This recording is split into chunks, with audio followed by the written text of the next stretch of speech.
Hello, my beautiful viewers on E360, and then all the viewers on the Diamond Beauties Forever and the Tanzanite Heroes. We are so extremely excited to be here tonight, and it's very cold here in South Africa, and it's after 10 p.m. South African time. But we've got amazing guest all the way from Australia. It's already in all of our future next tomorrow on Thursday, and it's 6:30, 5:30 in a 5:30 in a Perth in Australia. So we're gonna do the introduction, and I've got my beautiful Laura Krista. Krista is from Canada, Laura from USA, and Buddy from an extremely hot Phoenix, Arizona, and here in South Africa, we are extremely cold winter. So I'm truly so excited to have our spotlight author here. So I'm going to start and we're going to do our introduction, and then I'm going to ask Jael to introduce herself, and then we will start with the questions. So, my beautiful Laura, can you introduce yourself? Yes, I'm so excited for this episode. So, hi everyone, Laura Brennan Ballet, top-selling global author, thought energy empowerment coach, speaker, and facilitator, and honestly, just honored and privileged to show up with our amazing panel and these guests that help empower, inspire the listening audience. So, I'm just happy to be here. You can find me out in the world, and I'm just going to let it move on. Oh, wow.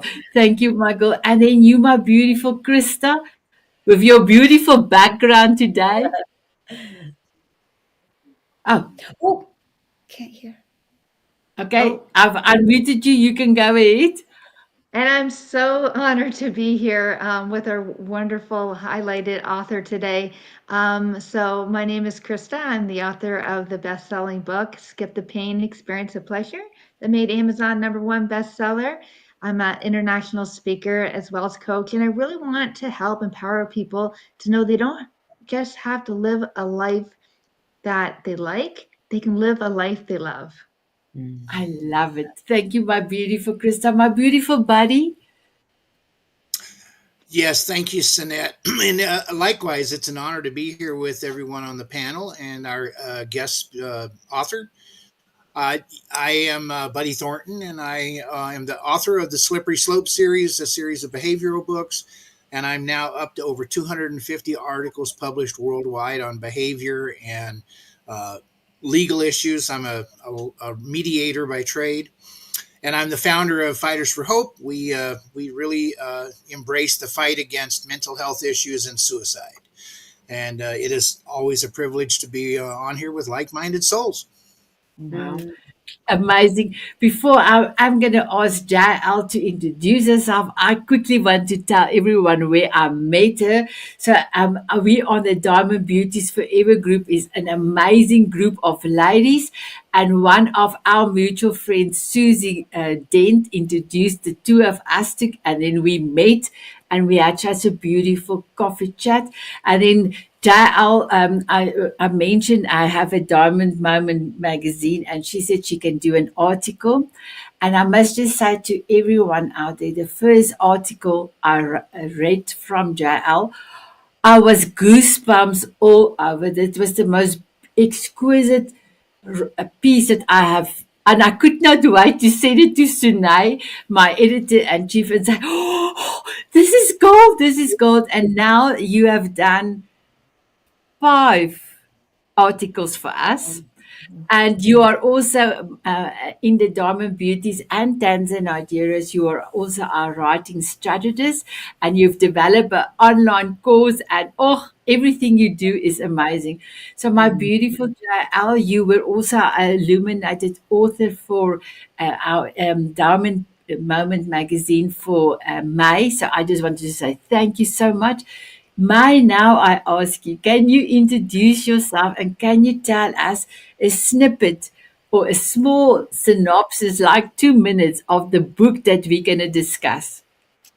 Oh gosh, well, good morning, everybody. It's 5:30 here in Adelaide, and it's cold and chilly. So here we are, and thank you so much for inviting me. I'm sure to meet each of you. I've certainly viewed and seen, the power of what you bring to this particular platform where we look at authors and their stories. So thank you very much for allowing me to share this space with you this morning.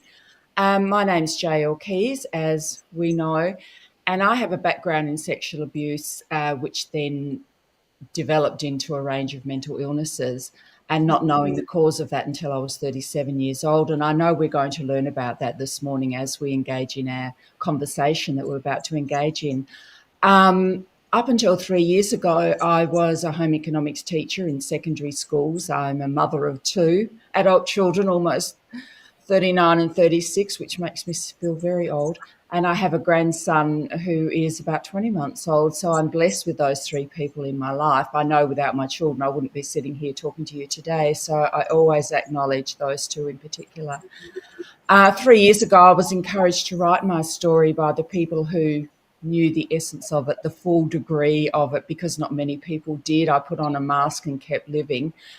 Because that was my choice. I didn't want my illness to dominate my day-to-day life, or being a single mother to my children by that stage.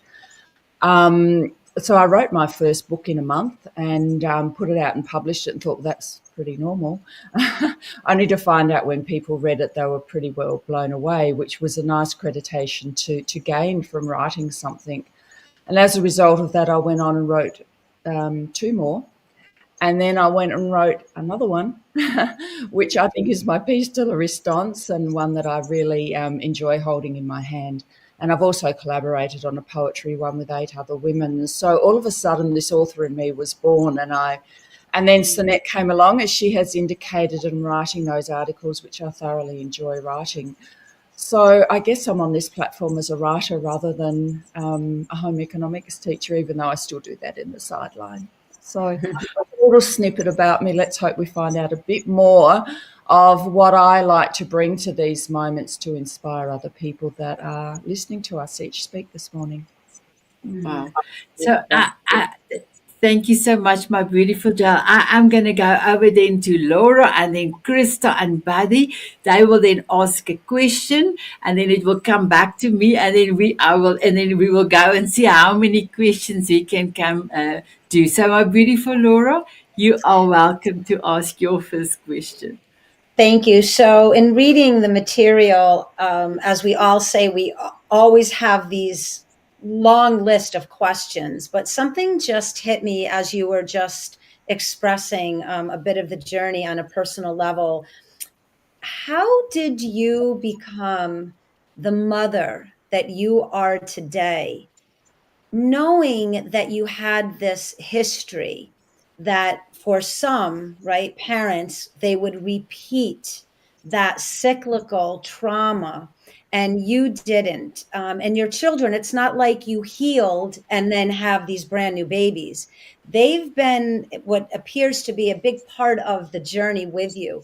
So I know there's something deep in there that really called to you and allowed you to step into that guidance role of motherhood in a way that I'm sure was not perfect, but it does sound like you did something so beautifully right. So I'd love to hear a little bit about that.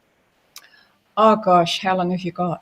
My children, as I indicated before, are the reason that I'm still here. At the time that I birthed my son at the age of 27, I was very, very ill. And with all the mental, I'd come out of the eating disorder as such. I stayed in that for 9 years, from 15 to 24, and sort of struggled because back in my day, we didn't have people that understood what eating disorders were, and that they actually were a cover for something, going on deep inside. So that line of exploration and conversation wasn't conducted with me until I was 37 years old. So I was still working in the dark a lot. So even though I was eating well and I'd learned a lot about nutrition being a home ec teacher as well, I had then gone on to develop a range of mental illnesses, and they were certainly in play. And when I found I was pregnant with my son, I sort of was jubilated because I thought maybe this is a hormonal imbalance, and this little one, not that you put that on his little shoulders, but will be the reason that the hormones will come back into balance again. Well, that didn't happen. I actually went the other way and became very, very ill, particularly with migraines. And that was when OCD also developed in my life. So I was checking and rechecking everything, a behaviour that I hadn't experienced before. And of course, not talking to anyone, I didn't know what the heck was going on, other than people to say, well, you're really nervous about, becoming a mother. And I thought, well, I'm not really. So I was in two worlds. I was in a world where I didn't feel that that was a stress or anything on me. However, people were telling me that was the reason I wasn't well. So you become to believe it after a while. And so I birthed him at 27, and 3 years later, not wanting to be pregnant again, I found I lost one in between, and then Kimberly was born. And I think I was running around in the dark. Well, I know I was, because I was getting sicker and sicker. I was masking this from my children as best I could, in the company of them as little ones. I put on my mask and got on with it. And when they were asleep, I just collapsed into a heap, and just kept asking why. Why is this my life? Why isn't my body healing? Why aren't I able to move through as a well person, particularly with two little people to look after?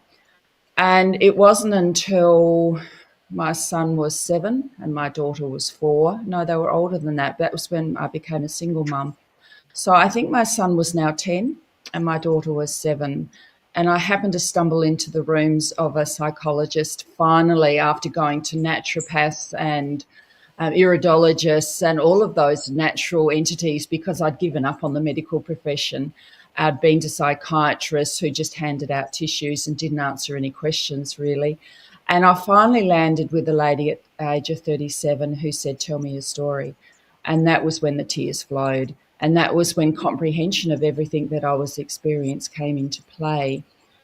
We talk, of course, my children were highlighted in those early days because I was very mindful that even though I felt I was doing a good job at masking, I knew that this was impacting them as well. It had to be. I wasn't a well person. So that was centre front as well in learning right about me, and most particularly how what I was living with was impacting the development of these two children. So side by side with, as well as exploring me and my story, I was gaining the skills and the ability to, as I learnt as I went along, change the pattern so that my children didn't end up in the same space that I did. And I thank that lady Joan so much, because my parenting style changed, the way I approached my children, what I didn't allow them to do, my perfectionism left, and they ended up with in an environment that gave them the space to be who they truly are as well.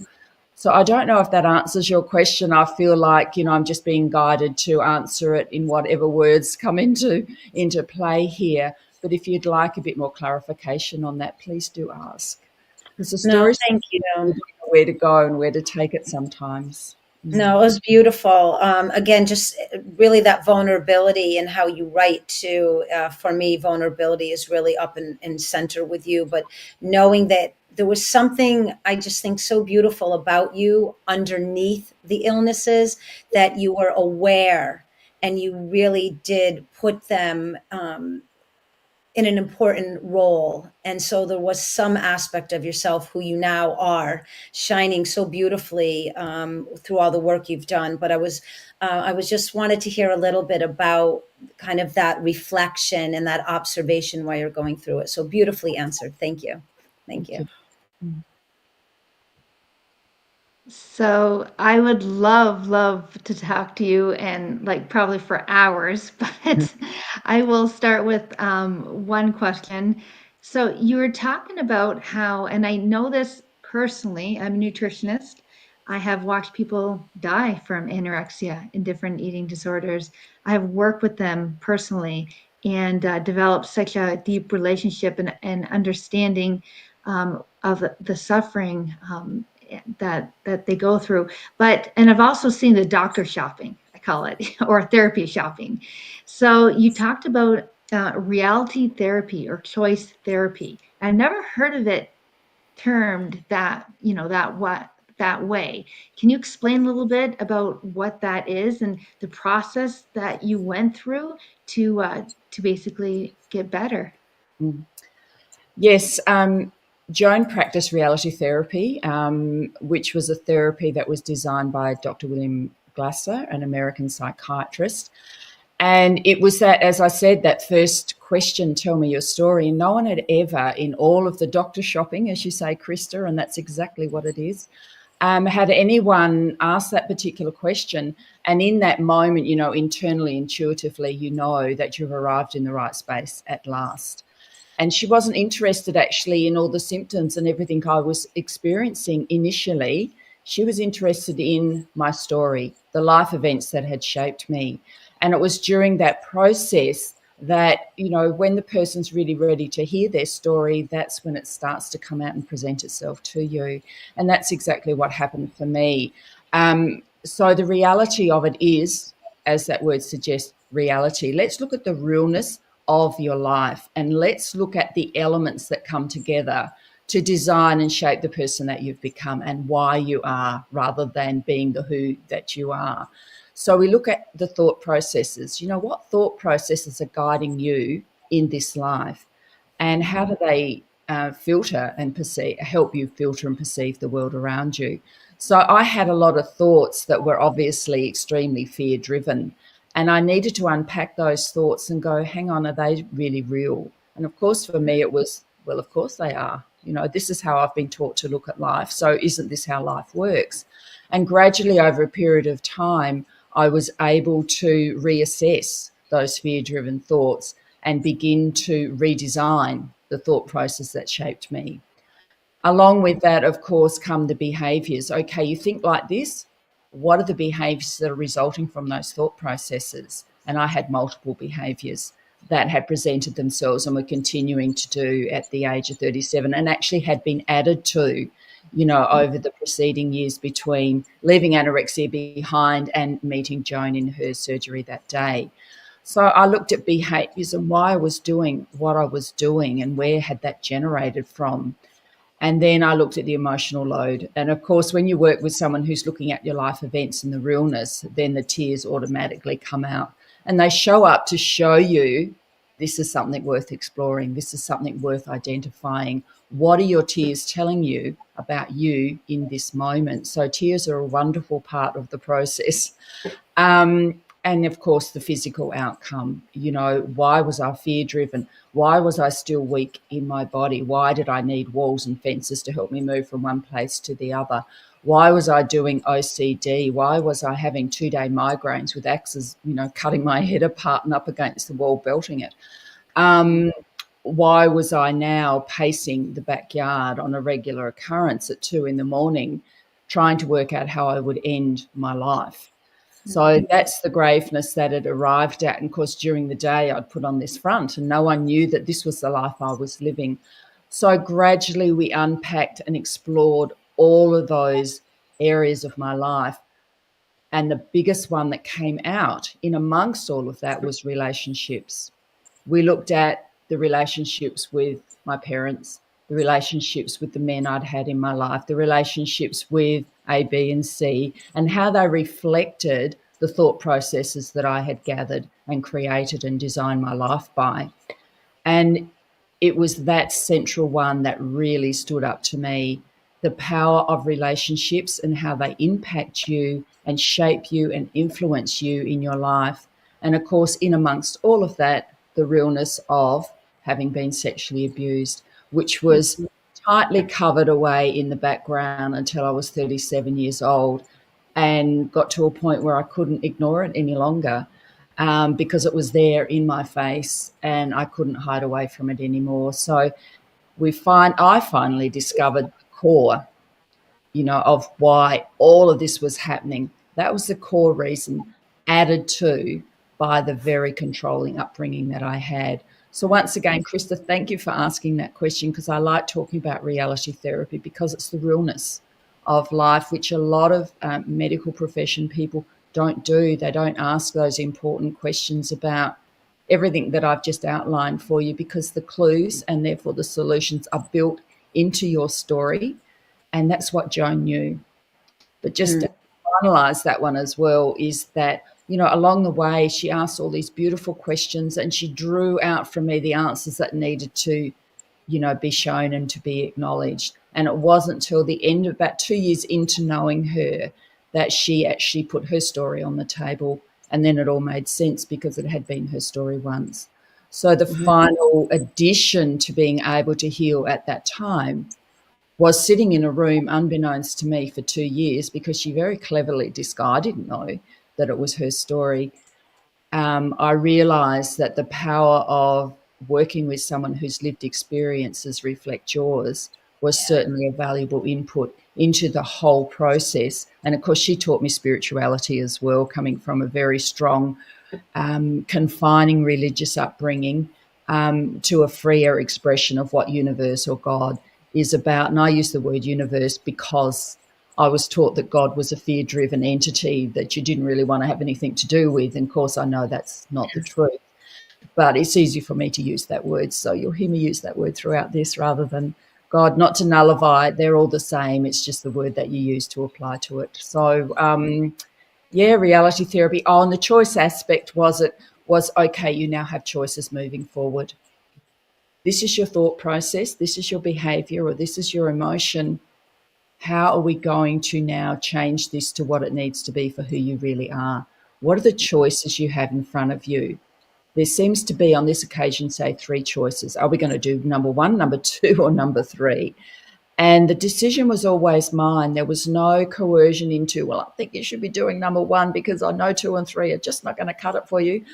The choice was mine. And sometimes I made choices that weren't the right one, but actually they were, because in choosing that one, I learned so much more about me and about my story and how to come through it. So a choice is never a wrong one, but it's getting to the point of acknowledge, okay, this choice didn't get me to where I wanted to go, but it was a stepping stone. And I'm going to come back and choose number 1 because I can now see with this education that we've given me that that was the one that needed to be the path that I took. So I could talk about reality therapy and choice theory, as you're probably finding out, for a very long time, because it's just, for me, the core of why I'm sitting here today. The knowledge that I gained, the understanding, and I can't underline that word enough, is when understanding comes through your door, recovery is the outcome. So That is, you're putting your sunglasses on. that is Yeah, can you amazing. tell me? We put the sunglasses on when there's such a profound insight and message that you hit. So that's something that we all do, is we put the sunglasses on to show other people, what you need to see. So that was, is definitely a compliment. And I just really want to say thank you for educating right now all those therapists, those doctors, even the people who are struggling, to know that there are ways to get better. You maybe have to shift, maybe look it up, maybe connect with you, and see how we can change the process right now, because what you were doing before wasn't working. What people are doing right now, for a lot of people, aren't working. And one way is this reality therapy and making the choices. It did work and it's proven. So thank you absolutely so much for sharing that. Absolute pleasure. I enjoy sharing it, as you can see. Buddy? Wow, I don't know exactly where to begin. First of all, let me congratulate you on working through your journey, because that's a very, very difficult situation. Uh, you don't know, but I'm 70 and I've been married 50 years, and I have great grandchildren already. So, and there has been a series of behavioral modification things that have had to happen over the years. My doctorate is in behavior, and I actually based my entire education and dissertation on choice theory by Dr. William Glasser, and I developed a theory called choice dynamics. And in Fighters for Hope, we have core programs that help people address internalizing and reality and accepting their reality. And one of them is sexual trauma education. One is PTSD. Obviously, they're put together because a lot of times when we're dealing with people, we're dealing with veterans who've been sexually traumatized during their active service by their fellow battle buddies, and it's like, you think you're in a safe environment, and all of a sudden you're not. So, when you finally found that one person who could address your issues, uh, describe the feeling that you felt, not at the end of 2 years, but at the end of the first 2 minutes when you realized, wow, this is someone I can connect with. Yeah. Sheer utter relief. Because I think internally too, by that stage, I'd met so many different doctors and so many different people with the promise of saying, I'll get you there, and the disappointment of not. But looking back and realizing again that each of those people were actually teaching me about what it was really all about, even though I didn't know the inner core reasons.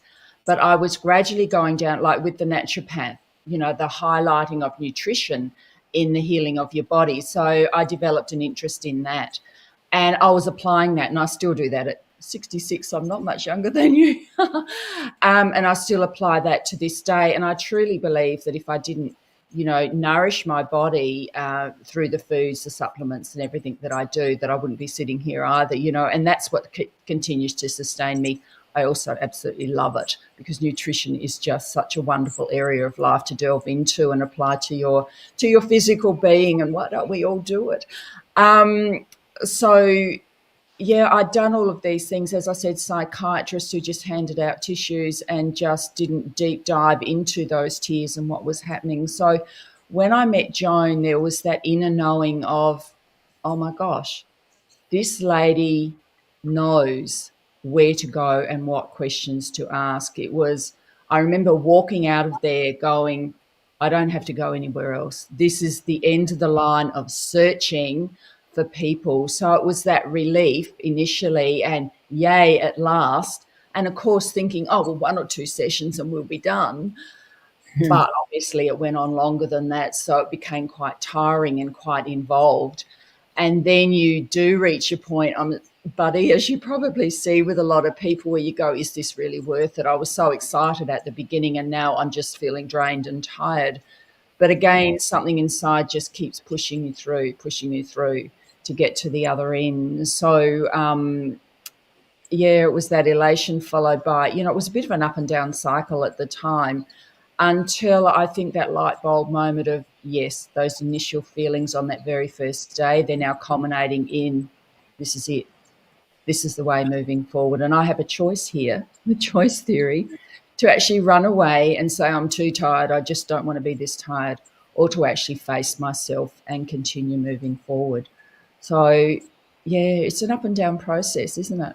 Yeah, this healing journey. Yeah. Well, first of all, I am absolutely thrilled that you'd found someone you could connect with. We actually use immersion therapy, and we approach it from the other end of the stick. Instead of waiting 2 years to expose you to the fact that you're in a canoe with more people than just you, what we do is we actually connect people who are on our team who have gone through what you've gone through, and we let them tell their story, because it's always about story. Yes. It's never about anything else. No. So if you can't live the story and you can't relate to the story is meaningless. And so what we've done in all of our core programs, not just with the sexual trauma, we have someone who can not only relate to the story, but can show that they've lived the story. And then we have a thing that we call LEAP, which you might want to jump into. It's called listen, empathize, create an action moment, and then participate until the person is in a safe place. So, and to me, that's the core meaning of what choice theory is all about. I don't tell you what to do.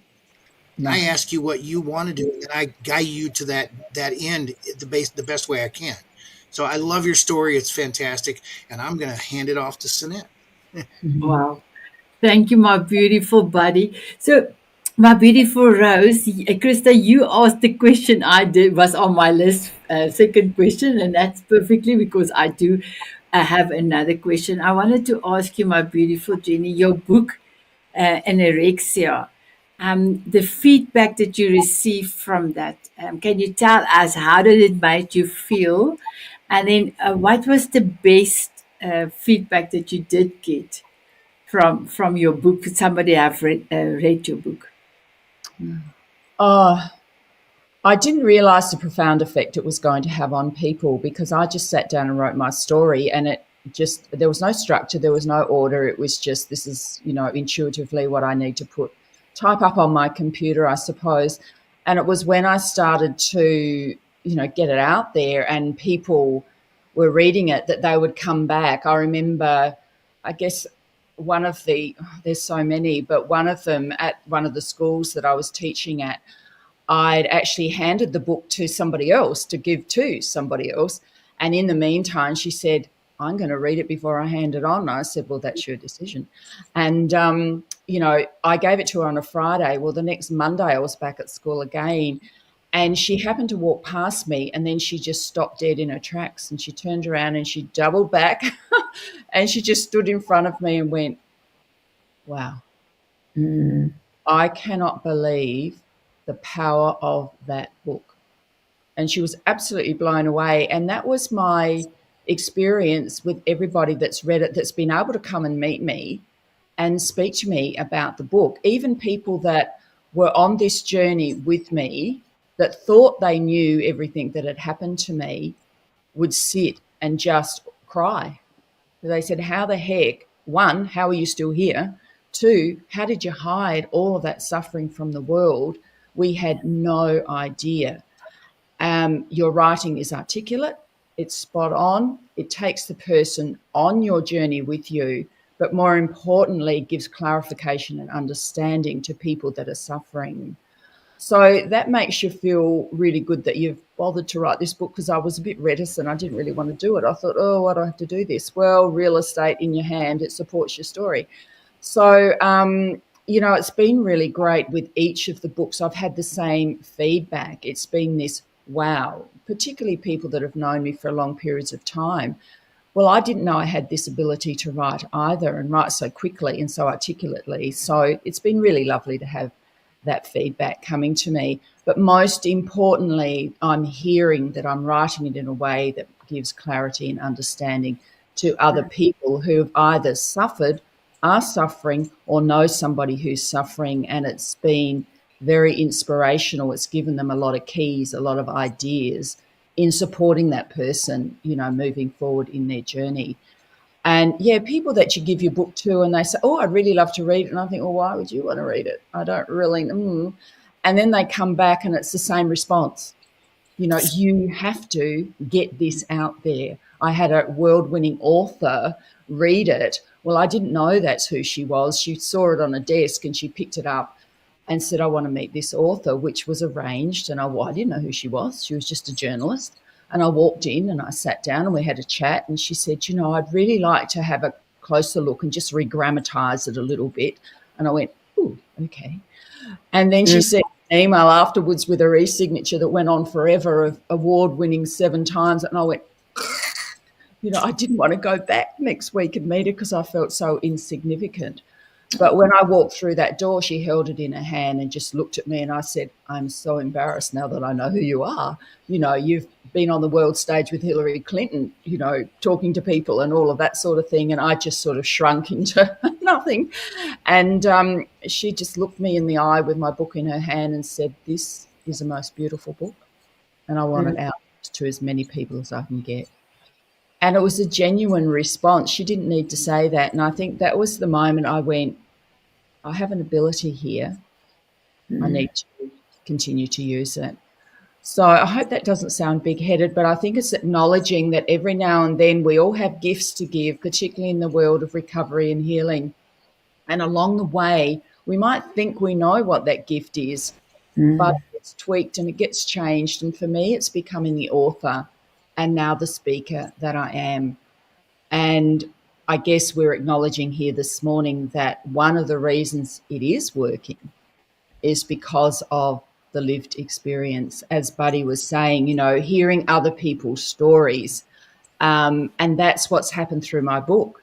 People hear somebody's story and it sits inside of them somehow and then moves them into action, acknowledging, hang on, I get where this lady's at. The lady who taught me floristry, and how to put flowers together in a vase properly.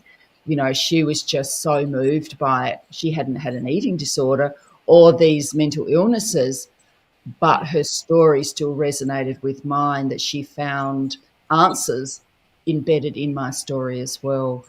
So, yeah, the sharing of stories. And as Buddy said, it's all about your story. That's where we need to go, because it's our story that has shaped us.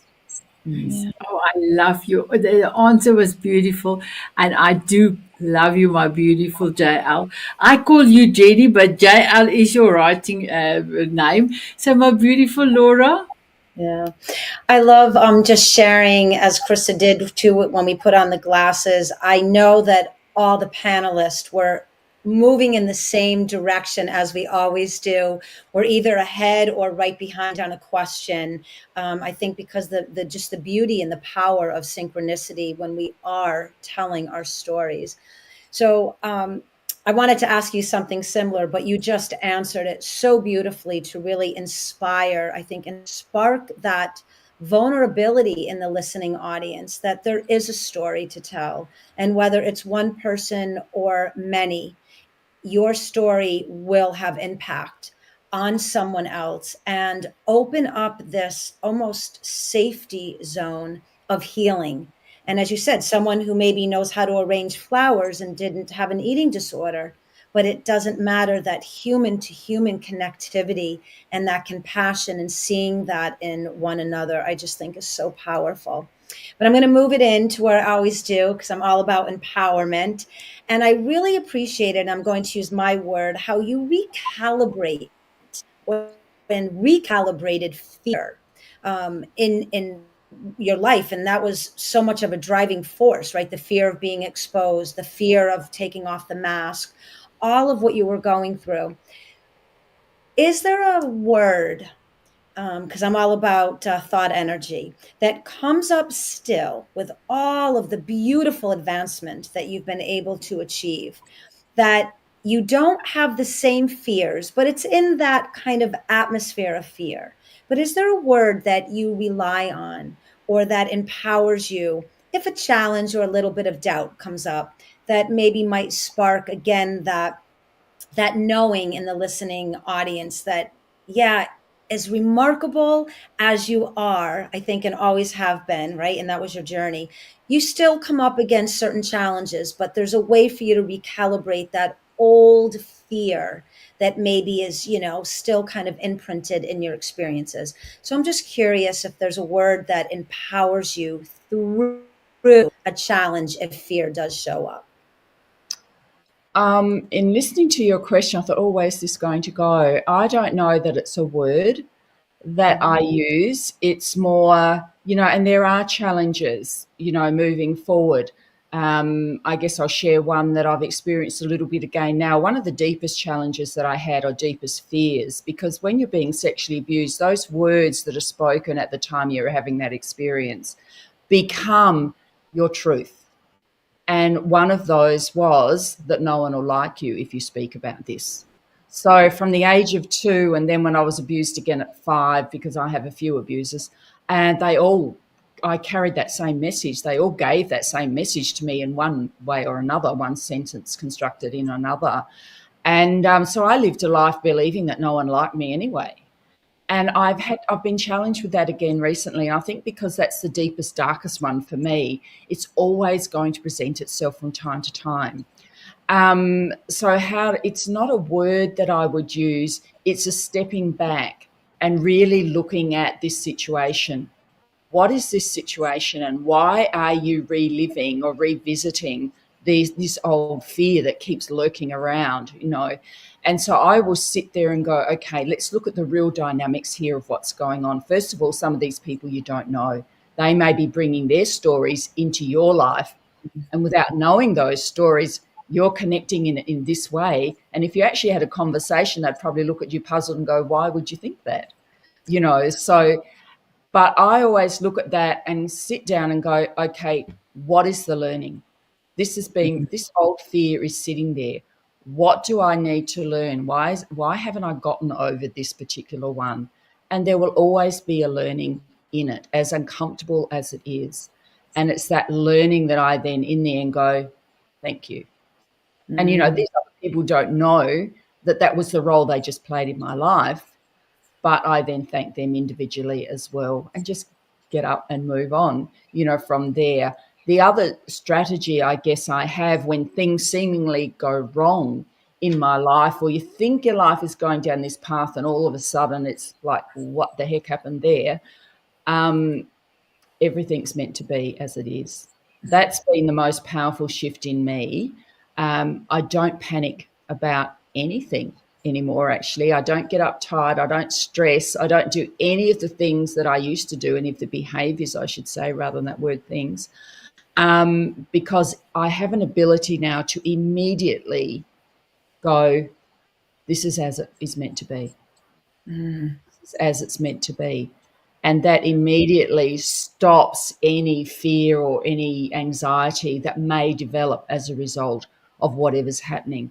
Or I might sit there and go, well, I don't understand now, but down the track I will. And I've just had probably 6 months of that with not receiving as much relief teaching as I have, my money resources almost drying up. And I'm sitting there and the people around me going, far out, Jenny Lee, what are you going to do? What are you going to, you panic, panic, panic, panic. And I remember someone saying to me, how come you're so calm in this? You're the one that this is happening to.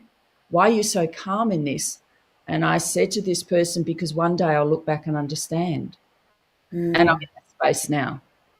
Why didn't I receive as much work over that 4 months? Because I had another book to finish. And it was a really thick book. Can you see it in there? Really fat. And if I was going to work all the time, I wouldn't have been able to do it as quickly as I have or as deep and as meaningfully as I had, because I would have had this other distraction going on. So I can look back now and see. So it's not a word, it's more of an emotional feeling that I develop immediately. And with my daughter, I've taught her these ways as well, and she will ring me with a dilemma of some, and immediately we go into, what is the purpose? What are you going to learn from this? Let's look at the reality. It's not a dilemma. It's another learning. It's a redirecting of where you're meant to be going. So let's just find peace in it and move forward, as uncomfortable as it is, knowing, understanding, and walk through the door when you're ready to understand it. So I hope that answers your question, because it's not a word for me, as I keep saying.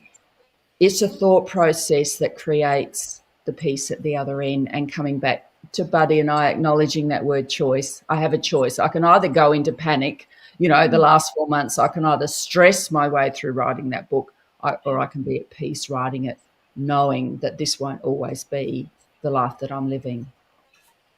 I have to put the gloves. Yeah, absolutely beautiful. And again, it's the listening audience. I mean, there is an empowered energy about how you are articulating and explaining this. And I think it's important that people, they see that you've come through something, but there still are challenges. And there is almost that again, I use that word, that soft imprint of past deep wounds, but there is a new perspective and a new thought process around it, that look back. I write about that in The Science of Empowerment. So there's so many connections here that you're speaking of. So thank you. Beautifully articulated. Thank you. Thank you. I am so privileged to be able to talk one more time. So first of all, I'm all about what are we thinking and what do we want to think instead? And I really grasped that through what you said and how you changed. And instead of asking a question, I'm going to just point this out as a statement, because I need everybody to hear this, is that anorexia is not about the food or or the nutrition. It's not about that. So I was going to ask that as a question, but I'm more making that a statement. I'm so happy you brought that up. But really, my question's now going to be, when you wrote the book and talked about the abuse that happened, talked about things you went through, things you thought, and kind of all those secrets that you had the mask on, how did you feel? I mean, you're so vulnerable. And did you have fear about what your children would think or what other people would think once you really became open to that? I'm really glad you asked that question because, yeah, this is an area for victims that really needs to be opened up and discussed about, is the vulnerability, the fear around actually disclosure. So I didn't have a fear of what people would think and say about me in that. I was quite comfortable with saying to people in the end, well, actually, this is what's underneath it. I was sexually abused by my father. I was sexually abused by my godfather. My grandfather had a role as well. You know, I could say that to those people and have peace about it. But if I spoke those words that someone was closely associated, you know, a family member or a close friend of the family, that would, well, I just didn't do it. It was too terrifying. And it was terrifying from the point of view of all of those other fears that were verbally drummed into me as it was taking place. You know, if you tell, I'll go to jail. If you tell, they will kill me. If you tell, your family will turn away from you. It was those fears, and it will be all your fault that we all end up in this horrible place if you speak about what happened to you in that shed, in that bedroom, in that moment. You know, that was the fear that enveloped me for 17 years. Even though I had people around me supporting me, I did not share any of that knowledge with any family member for 17 years because I was so afraid of what it would do to the family and the family dynamics. And more importantly, I guess initially, what that would mean for me. So there's a heck of a lot in that 17 years. And that's what's covered more deeply in my fourth book here, Messages in the Night That Shape the Soul. That book has allowed me to deep dive even further into my story and my life, that it's almost unbelievable. And too many of us across this globe have this unbelievable essence about our stories that if we start to open our mouths, no one's going to believe that either. So why would we bother?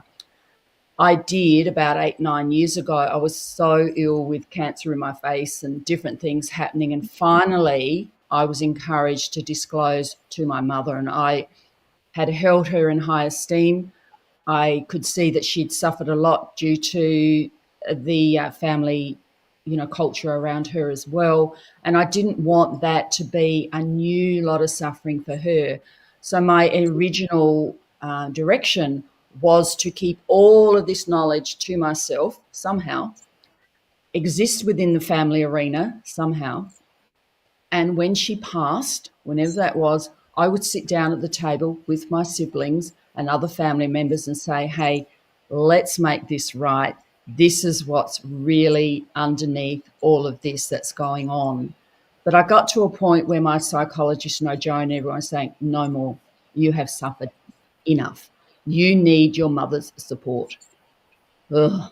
So shaking, I sat down one day and I began to divulge all the secrets. And it's not just about sexual abuse. My father was gay and was covering that up. I have a lot of compassion for this man now. He suicided at 65. And at that point, I still didn't tell anyone at that 500 deep people, you know, everyone, you know, singing his praises. And I'm sitting there going, oh, my goodness, how, no. And, you know, you want to get up on the mic and say, well, actually, you know, but I still hid it all then and allowed him to have his stage moment, I suppose. But it was in sitting down with my mother and beginning to share and I started with the little ones, you know, because there's a lot of elements to this story, the ones that I think she could cope with.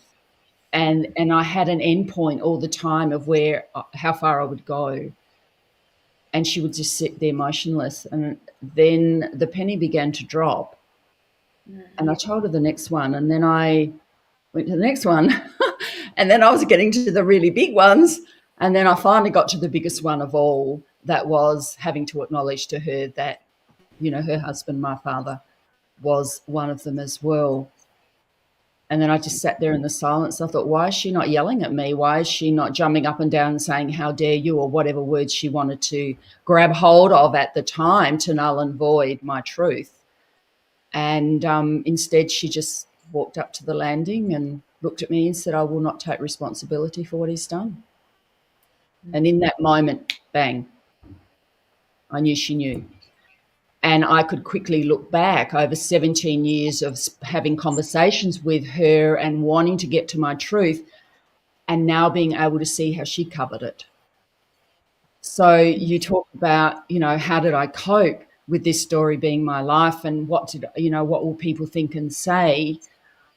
For 17 years, I had null and voided me in the process in favor of my siblings and my mother and other family members, only to find out, not my siblings, but it was known anyway. And I was actually protecting no one.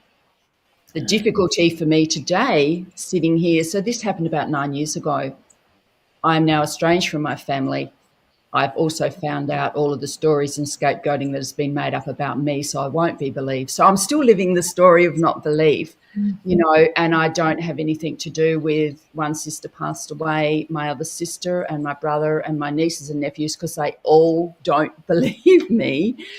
And I have a son, even though we see each other, it's very strained because he's on this fence of who's telling the truth, my mother or my grandmother, because of how she got in and manipulated him. And that's another whole story in itself. So when you come back to, and this is why I've taken the time to explain this aspect, not for sympathy, not for any of that, but for understanding that people who are abused, you are the victim and you have every right to speak. And if it's a family member that you're going to hurt or whatever you think is going to happen, you have the right to share it, and what they do with that is their choice.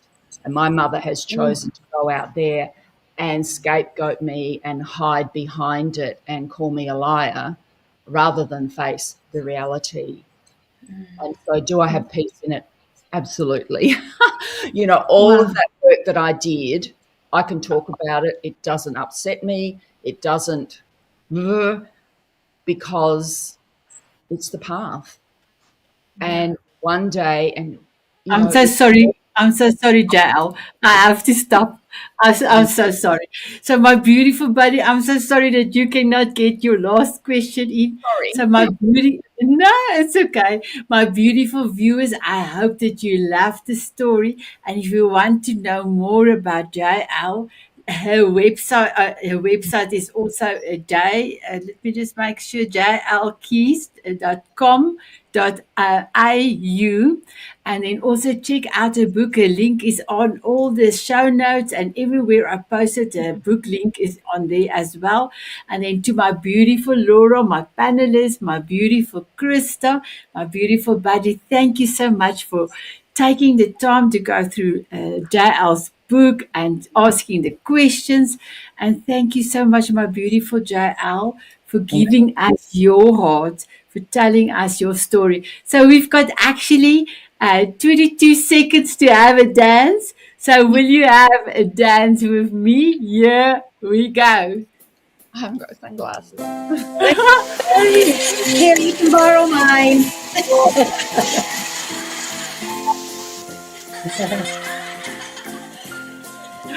And that is almost all, everyone. Thank you, JL. Thank you so much. Thank you. Bye-bye, everyone.